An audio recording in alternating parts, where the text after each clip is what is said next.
Michel Piccoli, c'est vous. Oui. Et c'est un nom qu'on connaît au cinéma, au théâtre, à la télévision depuis quoi?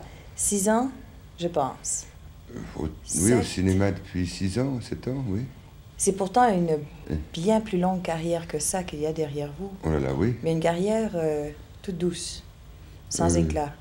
Sans éclat, oui, sans éclat. Combien d'années, en fait? Je sais pas, 25 ans? Il a Quelque fallu chose comme tout ça. ce temps-là pour arriver en haut de l'affiche. Oh, mais je suis arrivé en haut de l'affiche déjà la première fois où je suis monté sur scène. En haut de l'affiche. En haut de l'affiche. Ça s'est fait comment? Ça s'est fait que j'ai réussi par audition à me faire engager, miraculeusement, et que le directeur de théâtre m'a dit, voilà, nous formons une coopérative, une troupe. Les acteurs sont au pourcentage, ils sont au-dessus de l'affiche, et si vous voulez être payé, vous êtes en dessous. Et moi, déjà bêta et orgueilleux, ne comprenant pas encore très bien les choses, même pas du tout, mais j'ai dit, je veux être au-dessus de l'affiche. Alors j'ai été au-dessus de l'affiche. Ça vous a rapporté quoi? Rien du tout. Si, ça m'a quand même rapporté beaucoup, c'est de jouer la première pièce. Ça vous a appris aussi probablement un tas de choses sur la façon dont on se fait payer au théâtre, au cinéma. Vous êtes un homme qui s'occupe de syndicats, par exemple. Oui, oui, Vous êtes engagé sur ce plan-là. oui, oui. C'est un peu à cause de vos débuts? Oh non, c'est à cause de mes débuts, oui, parce que j'ai commencé vraiment dans des troupes, vraiment dans le monde du théâtre. Je n'ai pas commencé en isolé comme ça. Vous voyez, il y a des gens qui font du théâtre, qui font ce métier, un peu d'une façon mondaine et isolée comme ça, l'art pour l'art. Moi, je suis un tel, je suis intouchable, rien ne me touche. Alors Mais là, pas on ne vous. peut pas. Vous Bah n'êtes pas non, comme j'ai ça. pas pu. Non, j'ai pas pu. En fait, il est quand même assez rare que des comédiens s'engagent autant que vous le faites. Vous êtes un homme de gauche, vous l'avez dit, vous l'avez montré. On Oui, vous a oui. critiqué d'ailleurs à cause de ça. Oh oui, oui, surtout maintenant, Mhm. parce que comme je suis très privilégié dans mon métier, je suis forcément critiqué. Parce qu'en fait, Mais on vous reproche de gagner de l'argent d'une part et on m'approche de de gagner de dénoncer l'argent, cette société d'autre oui, de part. gagner de l'argent d'un système qui, malgré le confort et le privilège que ça me donne, ne me convient pas énormément. Ça vous laisse froid, ces critiques? À un moment, ça m'a un peu gêné. Ça rendait même un peu honteux, vous comprenez? Parce qu'on est en porte-à-faux. On vous met toujours en porte-à-faux. Mais j'ai passé le cap, là. Maintenant, ça ne vous dérange Non, plus. plus du tout. Mais Non. vous n'avez pas changé d'idée pour autant. Aucunement, non, non. Non. Vous êtes toujours un homme de gauche qui gagne de l'argent. Oui, mais d'abord, je n'ai pas gagné de l'argent depuis très longtemps. Et puis, j'étais déjà homme de gauche, ce qui ne veut pas dire grand-chose. Enfin, c'est assez vague. Avant d'être acteur, je veux dire. J'ai vécu avant de jouer la comédie. J'avais déjà les yeux ouverts, quoi. Vous étiez déjà politisé à ce moment-là? Oh, ben, j'étais bien obligé, puisque nous étions, à cette époque, envahis par ces jeunes gens. Alors, on était bien obligé de voir ce qui se passait. Ou alors, vraiment, si on ne voulait pas voir, c'est qu'on était aveugle. C'est à ce moment-là que vous avez opté pour Oui, mais à des ce choix moment-là, politiques. c'était très facile. C'était plus facile que maintenant. Sûrement. Ça n'a jamais été remis en question en cours de route? Oh non, non, non, il y a un tas de bouleversements, il y a un tas de chocs, on se pose un tas de questions. Il y a des matins où on se réveille pessimiste et on se couche heureux, ou le contraire. Mais il faut toujours se remettre en question. Si on ne Selon, remet pas en question, on abandonne. selon toute Et si on probabilité, abandonne, on est abandonné. C'est un cercle vicieux. selon toute probabilité, vous ne deviez pas être comédien dans la vie, vous auriez dû être musicien. Ben, musicien, hélas, non. J'avais des parents musiciens qui ont essayé de m'apprendre la musique, mais j'étais un très mauvais élève. Un très mauvais enfant et un très mauvais élève. Vous aviez des parents musiciens, votre père et votre mère, les Oui, deux. oui, les deux, les deux. Et ils ont essayé de vous apprendre la musique. Ils ont essayé, oui. Il n'y avait pas moyen. Impossible. Réfractaire. Ça doit être très décevant pour des parents, non? Pour eux, ça a été très décevant, sûrement, oui. Parce que vous étiez... Moi, c'est très décevant pour moi maintenant. Pourquoi maintenant? Parce que j'ai mis 40 ans à réaliser que si j'avais appris la musique il y a 40 ans, maintenant je suis un musicien. Mais est-ce que c'était volontairement que vous ne vouliez pas apprendre la musique? Est-ce qu'il y avait Non, j'étais une contestation? très paresseux et je n'étais pas en très grande harmonie de vie avec mes parents à cette époque. Je suis quelqu'un de très lent. Mon père a 84 ans, c'est depuis 4 ans qu'on s'entend parfaitement bien.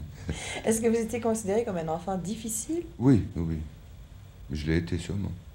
Qu'est-ce qu'on a fait de vous pendant toutes ces années de jeunesse? Pendant ces jeunesse, on a essayé de me comprendre. On m'a confié à des éducateurs.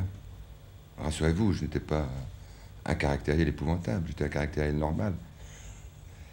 Et j'ai vécu beaucoup en dehors de ma famille, de mes parents.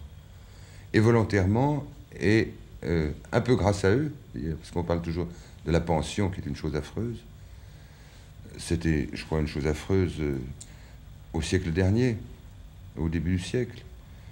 Et comme j'étais là aussi un enfant relativement privilégié, d'une famille pas très riche, mais quand même une famille bourgeoise qui était inclue dans des pensions tout de même agréables, et même très agréables, trop agréables, où là j'ai trouvé un monde à moi, qui n'était pas le monde donné par mes parents, créé par mes parents, mais c'est quand même grâce à eux que je l'ai connu. C'était une autre famille. Une autre famille, oui, je me suis inventé une famille. C'est là que vous avez appris l'amitié, la vie en communauté. C'est là que j'ai appris la vie à la communauté, et puis c'est là aussi que, malencontreusement, heureusement, on m'a mis le virus du théâtre dans le crâne. De quelle façon? Il y avait, à la fin de chaque année scolaire, des représentations théâtrales. C'était un collège qui était déjà très bizarre. Très bizarre. Il y avait un professeur de dessin qui était un Autrichien, qui s'était évadé d'Autriche en 1936. Il y avait un professeur de géographie qui, dans le temps, avait fait du théâtre. Il y avait une directrice très charmante qui était au mieux avec l'aumônier. Tout ça avait une espèce de folie extraordinaire. Ça se passait à la campagne, loin des villes, loin de Paris. Et on vous a fait jouer des rôles? On m'a fait jouer la comédie. Et c'est la première fois que j'ai entendu des adultes, après être montés sur scène, c'était une chose de patronage, dire « mais ce petit, il est capable de quelque chose ». Parce qu'avant, il faut dire que j'étais pas capable de grand-chose, j'étais complètement renfermé. Alors l'adulte qui a eu le malheur de dire ça, je me suis accroché à ça tout de suite. Et comme après, comme beaucoup de gens qui choisissent le métier du spectacle, je ne dis pas de tous les arts, hein. Si on est musicien, ou même si on est danseur, il faut commencer très petit, un peu à la cravache. Mais le spectacle, c'est un peu un rêve, c'est un peu une fuite. Alors, cette petite aiguillon qu'on m'a mis dans le crâne, j'ai sauté sur le petit chariot, et je me suis dit, tiens, c'est la bonne fuite. Et vous n'avez plus jamais regardé en arrière, c'était la En y pensant, décision. j'en ai peur d'ailleurs, j'ai peur. Mais heureusement, je suis allé dans un cours d'art dramatique et à l'école, c'est là la première fois de ma vie que j'ai vraiment travaillé dans une école. Michel Piccoli, vous semblez être une force de la nature. Oh oui, vous savez, je cache mon jeu. Et puis, j'aime pas du tout encombrer les autres, avec mes tracas, avec mes soucis. Alors, mais je suis un peu une force de nature, oui, j'ai une très bonne santé, et puis plus ça va, plus je m'amuse des choses, alors, plus j'ai un recul. Ça vous est La arrivé de prendre... distanciation, Oui, c'est un pour très employer bon un mot, mot on utilise ça beaucoup actuellement. qu'on utilise, oui. Oui. Ça Enfin, fait ça a bien. été utilisé depuis très très longtemps. Oui, mais ça revient à la mode, il y a des mots comme ça. Oui, mais ça devient, c'est pris un peu d'une façon solennelle. On Ça vous ne est sait pas arrivé ce de que c'est que la prendre des distanciation. choses très au sérieux et d'être... Je prends tout très au sérieux, trop au sérieux. Alors c'est pour ça que je me force à ne pas tout prendre au sérieux. avoir les choses Sinon, avec plus d'humour. alors je penserais trop et j'ennuierais trop les autres aussi. Vous avez une tête triste de toute façon. Oui, on a toujours dit que j'avais Oui. plutôt de l'air triste, alors que je suis plutôt gai. On sait de toute façon que vous êtes un homme qui se réveille lentement le matin. Ah, ma femme vous a parlé. Mhm. C'est terrible, ça, ces indiscrétions. Oui, je me lève. C'est pas vraiment une indiscrétion. Non, si moi j'en parlais plus, ça pourrait devenir une indiscrétion. Êtes-vous le genre d'homme qui ne se lève plus et qui ne se couche plus? Ah oui, incapable de dormir entre le lever et le coucher. L'ennui, c'est que quelquefois je suis obligé de me lever très tôt, et surtout que des formations professionnelles, le théâtre fait que je ne peux absolument pas me coucher tôt. En plus, vous avez Je l'air. me coucherais volontiers avant l'heure de la représentation. C'est à 7h30, 8h du soir. Maintenant, sauf votre respect, j'irais bien dormir sur le canapé. Mais dans 5 minutes, c'est terminé. Alors j'attends la fin de la représentation. C'est un peu une réaction nerveuse. Oui, oui, oui. C'est un oui. peu le trac, d'une certaine manière, qui se manifesterait par le fait que vous vouliez dormir, en fuyant ce qu'il faut faire. Oui, cela dit, je dors aussi très bien. Je dors très bien. C'est-à-dire que quand j'ai des chagrins, des soucis, des préoccupations, une grande contrariété, au lieu de boire, au lieu d'aller me promener, aller au cinéma, je dors. Comme une autruche, comme un animal, comme une marmotte. Hop, je dors. Vous n'avez pas l'air d'une vedette. Heureusement. Oui, en même temps, c'est un peu décevant. Oui, il y a... Pourquoi décevant? Ben, je Il ne faut sais répondre pas, c'est après. parce que quand on vous voit beaucoup au théâtre, quand on vous voit beaucoup au cinéma, on s'attend à ce que vous ayez des tics de vedette, par exemple, ne serait-ce que dans la façon de vous habiller, dans la façon de vous comporter. Mais vous n'avez rien de tout ça. Vous me diriez, je viens de vendre une voiture dans un garage à côté, je vous croirais. Bon, ça s'arrange pas, alors. On va se fâcher. Oui, non, je pourrais très bien vendre une voiture dans un garage. Non, je déteste l'éthique professionnelle, souvent, dans tous les métiers, et en particulier dans mon métier. Mais si vous voulez, je peux jouer la vedette, si vous voulez. Non, moi, je n'y tiens pas. Je trouve plutôt ça sympathique, mais ça m'étonne quand même. Vous êtes l'un des numéros un du cinéma français, vous êtes un comédien de théâtre. Si on essaie de vous joindre au téléphone, par exemple, vous répondez vous-même, vous n'avez même pas de secrétaire. Ça paraît anormal. Mais ne me faites pas dire du mal de certains comportements de mes collègues. Ce sont eux qui sont anormaux. Ils ont une espèce de panoplie. Une cour, presque. qui les Non, entoure. une panoplie. Vous savez, comme les enfants, je joue au pompier, je joue à l'acteur, je joue à la vedette, alors ils ont une panoplie. Un déguisement. Ils ont un déguisement, oui. Ils ont la secrétaire esclave, ils ont le couturier esclave, ils ont le bottier esclave, ils ont la femme esclave, la maîtresse esclave, tout est esclave. Finalement, ce sont eux qui Et sont vous êtes complètement tout le esclaves de ça. contraire de ça. Vous êtes Oui, l'anti-vedette. oui, complètement. Oui. Par choix. Non, mais c'est parce que ça fait très très longtemps que je travaille. J'ai fait beaucoup de théâtre, vous savez, il n'y a pas de vedette au théâtre, ça n'existe pas. Et le cinéma, pour moi, c'était un second métier. Alors j'ai tellement regardé les choses, j'ai tellement vu comment les gens évoluaient, souvent très mal, que je me suis méfié très vite. Et puis, vedette, qu'est-ce que ça veut dire? Vous savez, c'est quand on monte à la Tour Eiffel, la première fois qu'on monte à la Tour Eiffel, si on prend l'ascenseur, on monte, on arrive là-haut, on a le tournis. Mais si on y va tout doucement pendant l'escalier, en prenant le temps de regarder et de jauger la distance qui vous sépare du sol, on se trouve là-bas très à l'aise. Vous savez très bien le travail qu'il y a derrière ce que vous faites maintenant. Oui, bien sûr. Vous savez ce que ça a représenté d'effort, Oh oui, non, mais d'assiduité. et ça l'est toujours, ça l'est toujours. C'est toujours un travail. Oh oui, c'est une très grande patience, le métier d'acteur ou de gens de spectacle ou d'artiste, quel qu'il soit, contrairement à cette espèce de mythologie, fausse mythologie, sur le don, le talent, qui est une chose complètement vague, mais ça se cultive, ça se travaille et ça se transforme. J'ai vu un peintre, par exemple, Talcott, j'ai vu travailler. Alors on croit qu'un peintre travaille, regarde un paysage, une tête, etc. Il se met à peindre. Moi, je l'ai vu pendant toute une journée chercher un blanc. Il avait plusieurs tubes de blanc et il cherchait un blanc. Il mélangeait comme un pâtissier. Voilà. Alors, évidemment, quand on voit ça, on se dit quel est ce grand enfant qui s'amuse à prendre plusieurs tubes de blanc et de chercher un blanc. Mais pour lui, c'était un gros travail. Mais c'était essentiel pour Pour pouvoir arriver continuer. après à prendre avec son pinceau un blanc et de mettre un blanc là. Vous travaillez comment un rôle? De la même façon, vous? Oui. Comme un artisan. Comme un artisan, oui, un peu comme une mécanique. Et après, quand je suis libéré de toutes les questions techniques, alors là, j'essaye d'inventer n'importe quoi, de chercher. Et maintenant, j'essaye de ne plus être acteur du tout, d'ailleurs, de ne plus jouer la comédie. Enfin, de faire les deux. Il m'est arrivé de tourner des films comme, par exemple, un film que vous n'avez sans doute pas vu, qui s'appelle Dillinger est mort, de Marco Ferreri, où il fallait complètement oublier de ne plus savoir jouer la comédie. On n'a pas Vous vu comprenez? celui-là, mais on a vu La Grande Bouffe de Ferreri. Oui, Et beaucoup de gens se sont demandé comment vous aviez accepté de tourner ce film. oui, mais je peux vous l'expliquer.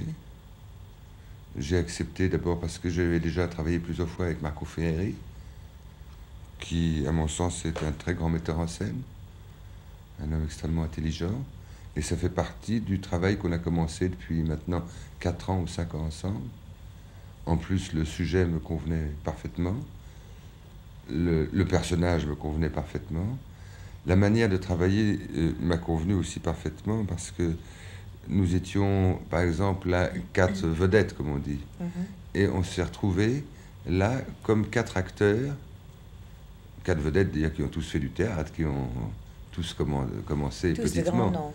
mais qui ont tous monté les échelons très petitement. Et on s'est retrouvés tous les 4 comme une troupe de théâtre qui essayait d'inventer quelque chose. Allons. Ils vont tous en crever alors. Mais fais un effort, Michel. C'est une question de volonté. Oui. Pense que tu es un Indien. À Bombay, un petit Indien, et que tu as faim. Et que tu as très faim. Ah, si, tu as très faim, alors qu'est-ce que tu fais? Tu manges. Allez. Qu'est-ce que tu ne manges pas? Tu vas pas mourir.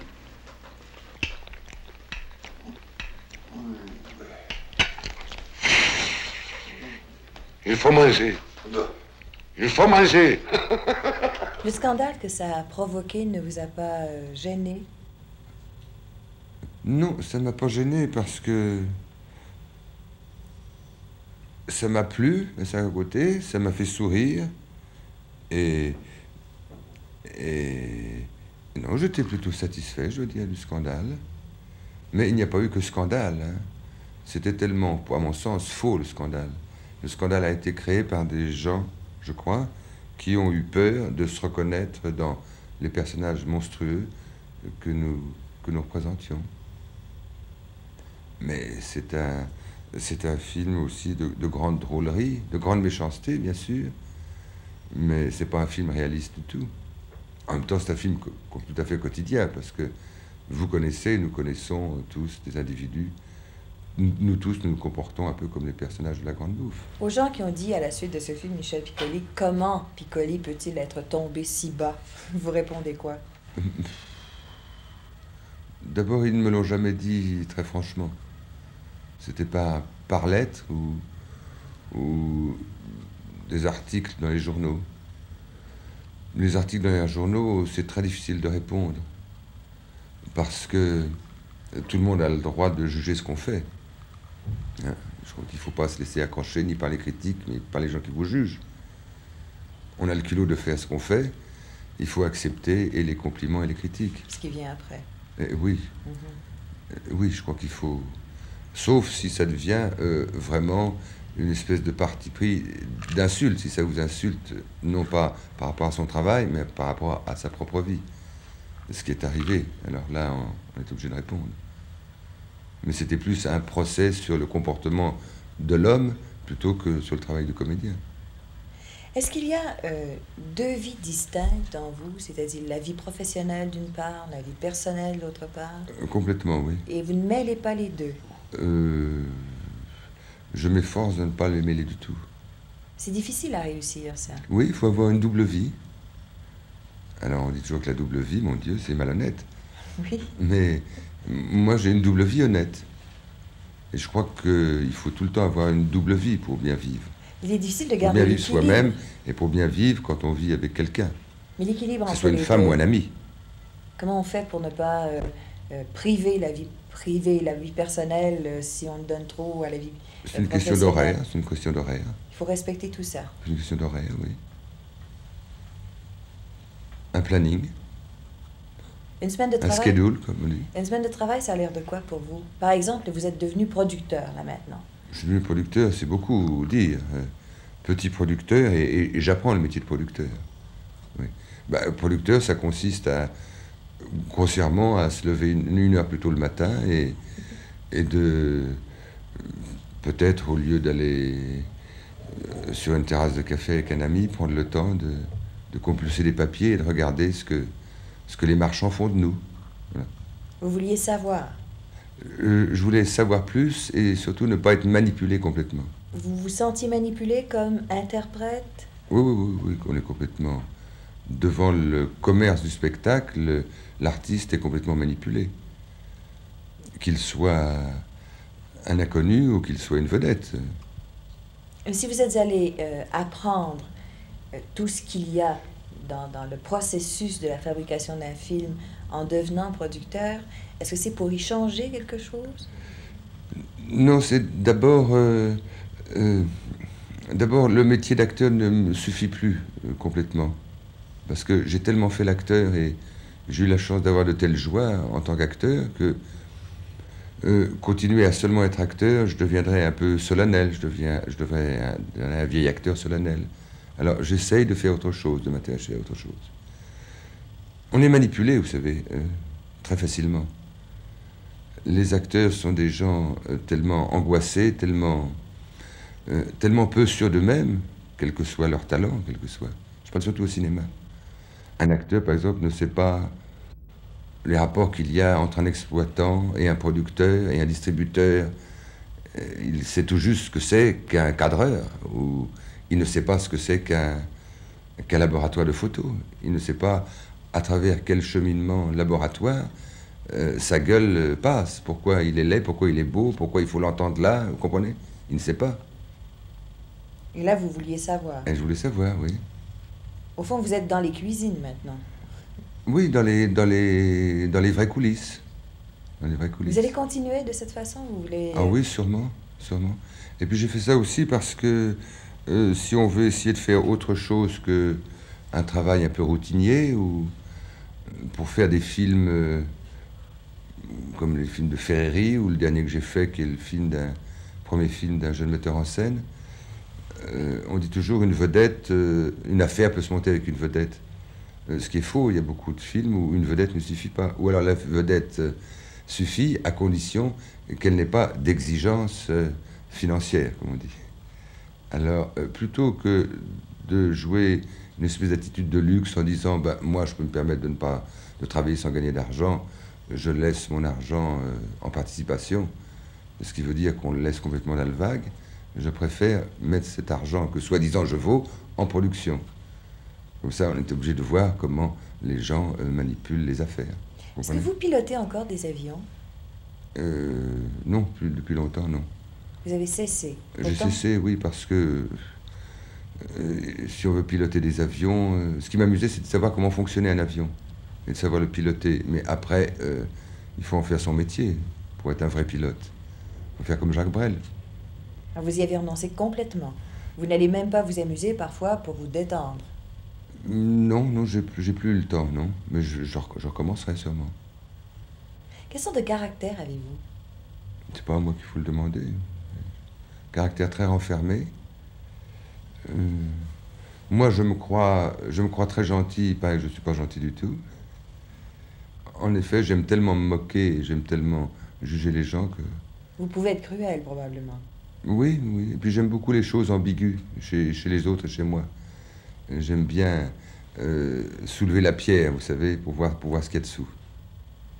Alors, quelquefois ça amuse, quelquefois ça déplaît. Vous savez parfaitement que vous représentez, pour un nombre incalculable de femmes, l'homme idéal au cinéma. Bon, oui, pareil, oui. Enfin, quel effet ça fait? Oh, c'est très agréable, faut bien le reconnaître. C'est amusant, mais c'est quelquefois très pénible. Parce qu'on est quelquefois obligé de se transformer en infirmier. En infirmier? En infirmier, oui. Et sur les plateaux de travail et dans la vie, alors, c'est... Pourquoi en infirmier? Oh, parce que... vous savez, il y a 3 âges, finalement, qui séduisent les femmes. Hein. C'est ou le jeune homme adolescent, qui peut être formé, ou l'homme mûr sur lequel on peut s'appuyer pleinement, qui peut être le grand conseiller, ou alors le vieillard, dont on n'a plus rien à craindre du tout, et qui, au contraire, est le grand sage. Alors moi, j'ai la tête et le physique d'un homme mûr sur lequel on peut s'appuyer, sur lequel on peut se confier. Mais alors, quand on devient confesseur, médecin ou psychiatre, vous savez, c'est... Les journées sont longues. C'est dur.